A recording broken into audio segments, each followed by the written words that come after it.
Pada pertemuan kali ini, kita akan melanjutkan pembelajaran tentang teks eksposisi. Adapun kompetensi dasar yaitu 3.4, menganalisis struktur dan kebahasaan teks eksposisi yang berkaitan dengan bidang pekerjaan. Adapun tujuan pembelajaran yaitu 3.4.1 yang memiliki tujuan melalui proses pembelajaran, peserta didik diharapkan dapat memahami mengenai struktur teks eksposisi. Dan 3.4.2, setelah mencermati pengertian mengenai teks eksposisi dan struktur teks eksposisi, peserta didik dapat menelaah kaidah kebahasaan teks eksposisi. Pada minggu kemarin, kita sudah mempelajari struktur teks eksposisi.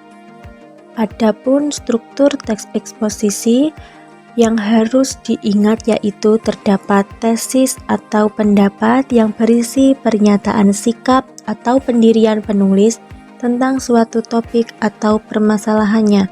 Selanjutnya, terdapat argumentasi yang berisi tentang alasan, data, fakta, atau fenomena sebagai bukti untuk mendukung tesis atau suatu pendapat.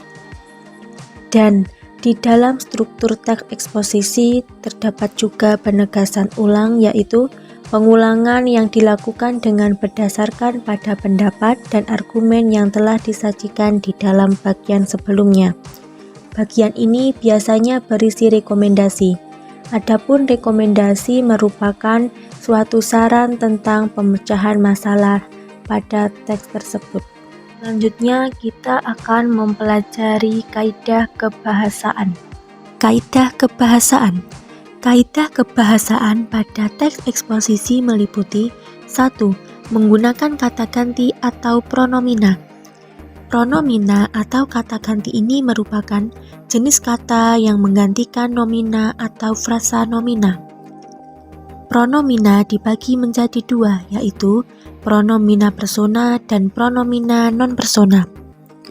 Adapun pronomina persona yaitu persona tunggal, contohnya seperti ia, dia, Anda, kamu, aku, saudara, dan kata ganti miliknya, mu, ku, si, dan persona jamak yang memiliki contoh seperti kita, kami, kalian, mereka, hadirin, dan para.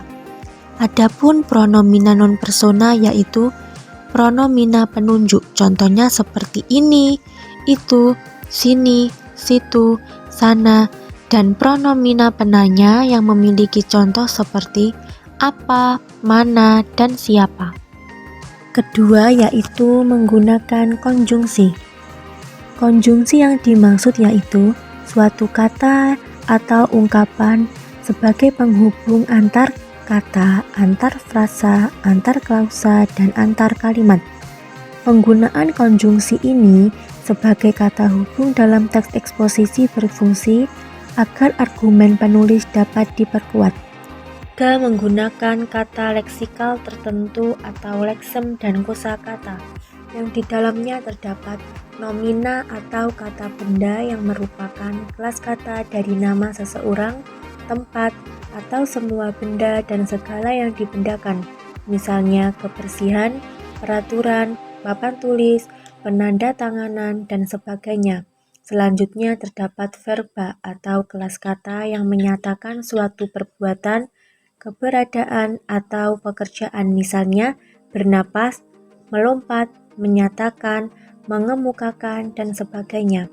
Selanjutnya terdapat adjektiva yang merupakan kata yang menerangkan keadaan atau sifat, misalnya baik hati, suci, bersih, alim, dan diam. Dan adverbia atau kata keterangan yang memberikan keterangan terhadap kata kerja, kata sifat, maupun kata bilangan yang mempunyai contoh seperti keterangan tempat, keterangan waktu, keterangan alat, keterangan syarat, dan keterangan sebab.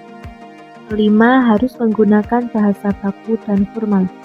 Hal ini membuktikan bahwa Teks eksposisi harus bersifat baku sesuai dengan Kamus Besar Bahasa Indonesia yang mempunyai arti tidak boleh menggunakan bahasa santai, bahasa gaul, ataupun bahasa tidak formal. Dan yang keenam, penegasan pendapat berada di bagian penutup. Maksudnya yaitu, penegasan harus bersifat objektif dan tidak berpihak serta menggunakan ragam ilmiah dan kalimat efektif. Pembelajaran kali ini kita harus dapat mengkonstruksi teks eksposisi. Antara lain, kita harus dapat menentukan masalah. Menentukan masalah yang dimaksud yaitu harus berkaitan dengan kepentingan umum dan penting untuk dibahas solusinya. Selanjutnya, kita harus dapat membuat kerangka. Membuat kerangka dengan merinci masalah beserta argumen dalam kerangka yang sesuai dengan struktur teks eksposisi. Selanjutnya, kita juga harus dapat mengumpulkan bahan. Mengumpulkan bahan yang dimaksud yaitu kita harus dapat membuat teks eksposisi sebagai keperluan kelogisan dalam berargumen yang diperkuat oleh fakta. Dan yang terakhir, kita harus dapat mempertimbangkan sasaran. Mempertimbangkan sasaran yang dimaksud yaitu terhadap pembaca sebagai langkah yang berpengaruh pada kedalaman dan keluasan isi tulisan termasuk pada kata yang kita gunakan saat menulis teks eksposisi. Demikian pemaparan tentang teks eksposisi. Tetap semangat dalam belajarnya, jangan lupa protokol kesehatannya tetap diterapkan.